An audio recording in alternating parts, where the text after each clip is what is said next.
I told you.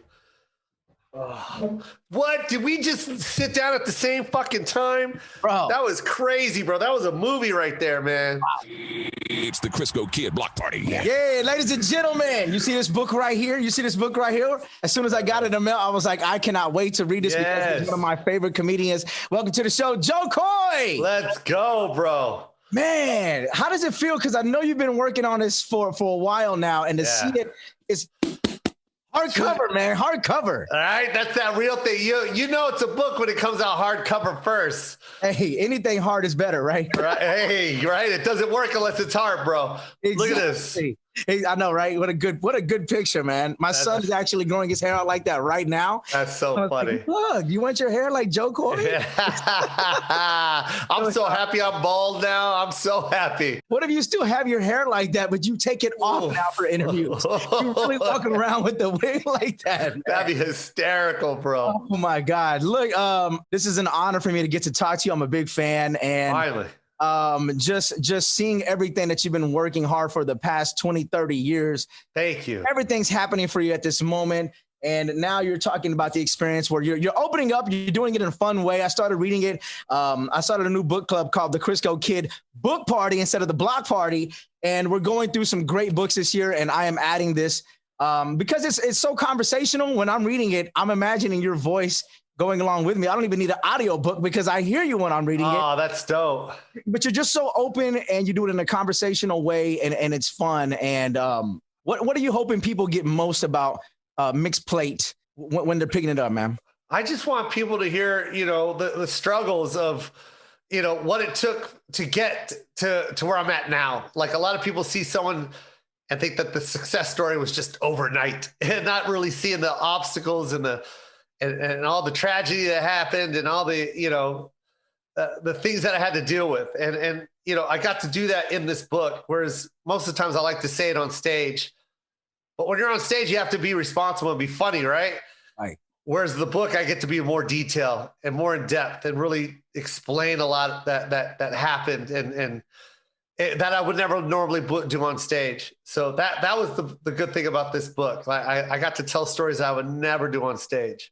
Which is crazy because you're pretty open about your life and that you're going deeper. That was the toughest. Like I always wanted to talk about my brother. Like no one knew I had a brother, and the only reason why is because I wanted to be funny, but it's not funny when you talk about his situation. You know what I mean? The mental health that my brother deals with, and he deals with schizophrenia, in and out of the hospital, and then just talking about our childhood together and just how I actually watched my brother, move from one life to another as he moved into that hospital and that care type world, and just the depression that the family had to deal with, seeing my brother go through that. So, there's no funny to that, as much as, and my brother's the funniest member of the family. That's the sucky part. My brother is the funniest guy, man. He's so funny and he's the life of the party, but unfortunately his window closes a lot, and it opens and you get to meet Robert, and then it closes, and then you don't,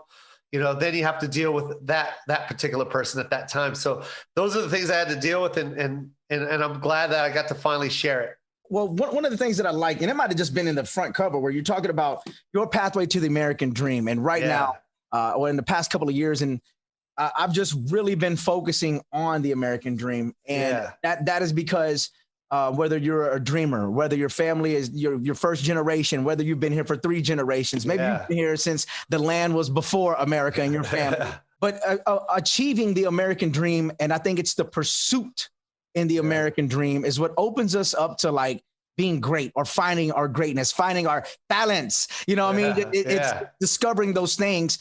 What was it in your journey that, in pursuit of the American dream that is or was maybe the most challenging, and what's been the most rewarding in pursuing it? I think, just dealing with, just trying to find my identity on stage, and finding my identity just in life. My mom is Filipino. My dad is white. My mom and dad divorced when I was 10. And, my dad moved to another state, and now I'm dealing with my identity. You know what I mean? My mom's raising me. She's Filipino. That's all I know. All I know is that food, that we eat. I know our culture. I know my mom's aunts and everybody on the side of that family. So I was raised Filipino. So dealing with that identity was tough, man. You know what I mean? Getting on stage and only talking about my mom's side and people not understanding why. And it's like, well, if you knew my backstory, you would know why. Right. I don't know my dad's side of the family. I never met my dad's side of the family. All I know is this side. And why do I have to explain that living in America? You know what I mean? Like, this is a melting pot, but yet I always found myself dealing with this identity and dealing with me talking about my culture, and then people like not, for some reason not getting it. They would always label that like, oh, I don't think middle America would get that story. And it's like, I don't understand why you wouldn't get that story. We're all living here. You know what I mean? We're all, you got friends that look like me. You got friends that have that have Filipinos in their family. Like, I never understood why it was always a constant sell for me. And that's just, that's the constant struggle, that when you're going into this business, you find that, I just now realize that there's, as ignorant as it's going to sound from me, but systemic racism, I didn't know what that was until all this stuff started coming to the forefront. And then when it started coming to the forefront, I started realizing I was a part of that. I was a part of that systemic racism. I felt that, you know what I mean? When I first started doing stand-up, like, I wasn't allowed to do certain rooms, and they would put me in the labeled rooms, the theme rooms. Go do Asian night. Go do chocolate Sundays. Like, there was all these theme nights and where they would put the ethnic shows. And, right. And I didn't get it, and we all accepted it because we just wanted to be in the comedy clubs. But then we were like, now that you look back at it, you're like, that's a little systemic racism right there. Yeah, why can't we just be in any show? Funny is funny no matter what color you are. As long as you're funny, they're funny. So that was the stuff I was dealing with, man. And now, we are seeing movement towards more equity, whether it's comedy, whether it's on screen, whether it's in music. I do love in your last special where, you made it a point to go back to Manila and go to the motherland. And you see other comedians, whether they're Hispanic, going to Mexico or taking it, to wherever their hometown is or their family comes from. And I just appreciate, because growing up, I've had so many of my friends are Filipino, even like right now. And I love that in the past couple of years, one of my friends, Rosalind, she's really been bringing a lot of Filipino talent to the forefront, to where even in that special, you were saying, like, I didn't know there were other comedians. I didn't know there were other, B-boys. I didn't know there were other, Filipinos doing things. Where I grew up in Houston, thank God we have such a great, diverse community. Some of the people that I looked up growing up to were the Cracker Nuts and Ronnie G and DJ Seduction. And these are the people that I wanted to DJ like, and they were Filipino. And you look at IF2, you look at so many awesome people in music. And then now we're starting to see people kind of come out like, oh, damn, I didn't know you were Filipino, or you are half Filipino, like H.E.R. and of course, Apple the App and Pilo. And you got all these different rappers, and they're coming together. Guap Dad 400 making a song with Chicken Adobo. I mean, it's beautiful to see so many other just brown. I don't even want to divide it or label it any more than that, but just more brown people being able to express where they're from and know that there are other people doing exactly what they're doing. And that's why I applaud you for everything that you're doing, Jo Koy. It's got to be good. Well, I do. I loved everything you said. The one part I didn't understand, I always knew what I wanted to do with that special was get awareness out.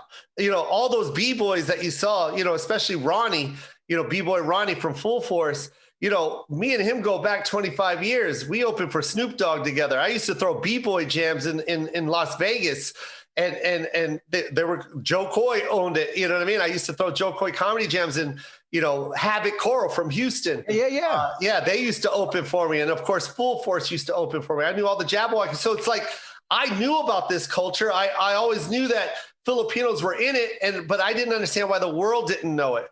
And that's why I was like, I need to, you said, well, I forgot how to say it. I want to say it right. Guapo 4000, right? Well, Dad 4000. But not too many people know that the production team, the guy that's behind that is Illmind. You know what I mean? Illmind produced that album, and he's Filipino. And here, he's got He's got Grammys with Drake and Jay-Z, you know, like that. Chad Hugo with the nerd, you know, with Nerd, you know what I mean? Like, you know, like I'm just saying, like that we are in this business, in this entertainment world, but for some reason it's not recognized, and it sucks for someone that's trying to come up in this game, that's struggling with an identity and not being able to see that because it's never mentioned.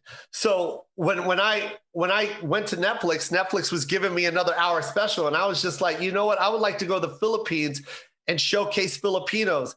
And I knew how hard it was for me to get into Netflix. I had to shoot my own special. I had to pay for that. So I knew how hard it was just to get into Netflix myself. So now that I have the opportunity, I want to let a lot of Filipinos in right now. And thank God Netflix was like, yeah, let's do it. So it was one of those moments where I was like, I get to show the world, you know, just how beautiful my culture is, and just show you just how talented we were. Yeah. So that was, by the way, I didn't even get paid for that special, man. Like all the money went to that special. So when people see something, they just react right away and go, oh, Jo Koy got a special. He went to the Philippines. No, man, I went to the Philippines because I wanted to show you guys my culture and understand this. I did it for free. You know what I mean? And that's what it's about, because there are Filipinos that live in this country, and then there's Filipinos that don't live in this country. And that's that one moment where they get to be inspired and have something to be like proud of. And that's what that piece was all about. Yeah. You know, you said so many great things right there. And I do want to just talk about what's happening right now. The hashtag StopAsianHate. Yeah, man. Especially in the AAPI community. A lot of people are stepping up, being vocal, bringing awareness to, stopping the hate, but also sharing the beauty in so many of the Asian and Pacific Island cultures.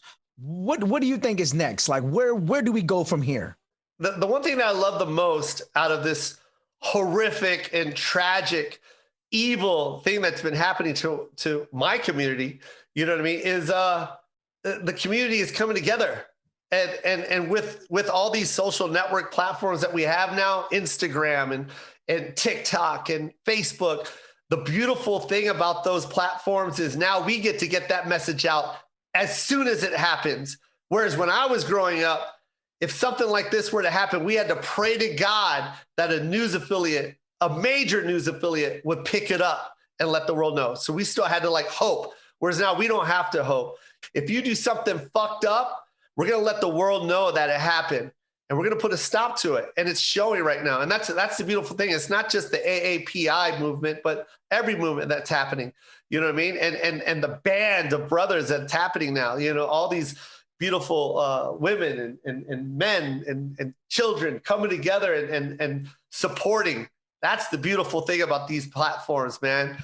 You know, when I found out about people, you know, the 8 women that, you know, that got shot up, you know, when I took to my Instagram and posted that person's face all over the place, it felt like it was a community coming together. And we're like, oh, we're gonna find this motherfucker. You know what I mean? Yeah. You know what I mean? We didn't have to wait. We didn't have to wait 2 weeks for a special documentary and hope that we can find this guy. And here's a number. Nah, man, we caught that fool the next day, bro.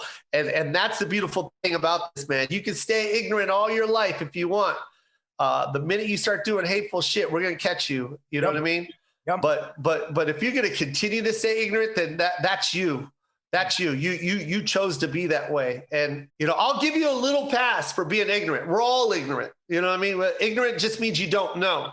But we have so many tools now for you to learn. You know what I mean? You can go and Google something. I'm tired of that lazy answer of, oh, man, I don't know about that. I don't get it. Right. Well, you don't get it, then you need to learn, man. It's not hard. There's a difference between being ignorant and choosing to remain ignorant. Exactly, bro. 100.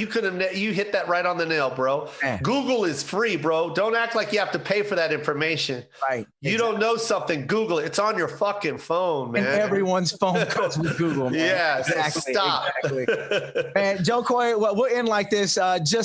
We talked about the American dream earlier, and every great, you've been doing this 30 years. Every great person who does what they do has this one thing in common. I'm not going to tell you yet, but when I ask everyone what is their why? Like, why do you continue to just pursue that American dream just to keep going and going and going? What is your why, Jo Koy? To be honest, 100%, man, it's love, dude.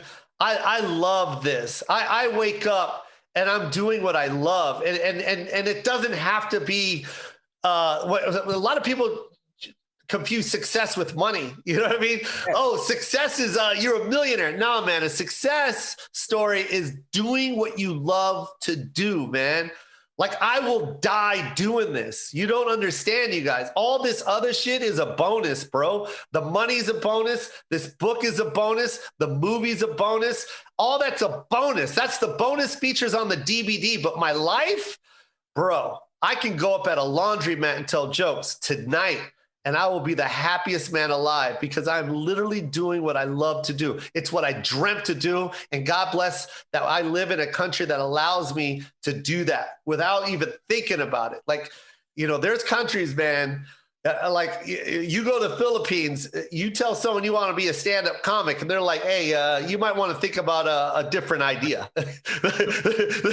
Do you have another dream? You know what I mean? Because that's the wrong dream. In America, it's like, we've been blessed, bro. We've been blessed, and we got to take full advantage of that, man. I get to live my dream, and I'm happy every day. I wake up every single day, man, knowing that. Jo Koy, Mixed Plate is the name of the book. They can get it everywhere. As soon as it gets back, I feel like it gets the vaccinations. You can't even get an appointment. You can't buy your book right now. It's sold out, which is a good thing. But as soon as they come back, I mean, is there a special place that you would like them to go, specifically to your website or anywhere? Just get it. Oh, man, go anywhere to get that, man. I 2 years it took me to write that book, man. And it's just my heart and soul is in that book. So anywhere, jokoy.com. You can go to Amazon Books, Barnes and Noble's just sold out. So Apple Books, everywhere. I got the audio version, by the way. By the way, if you ever do a book, I just want you to know, don't do the audio version. It is the most emotional experience of your life. And it was literally a therapy session for me for 2 weeks, reading my own book out loud, man. I never cried so much in my life. I've never had to, you can ask my sister this, my last session reading my book, I literally called her and said, I need to leave for about 3 or 4 days. Like, no phone calls, no nothing. Don't talk to me. I need to just like decompress and get back. You know what I mean? So that's how emotional the book was for Joe, me. I'm sad. I mean, I'm sad and happy. I'm happy to hear that you did the audio book yourself for it, but I'm sad to hear that it's not Morgan Freeman. How dope would that have been, man? Ooh, that would have been a good book. Jo Koy, ladies and gentlemen, it's the Crisco Kid Block Party.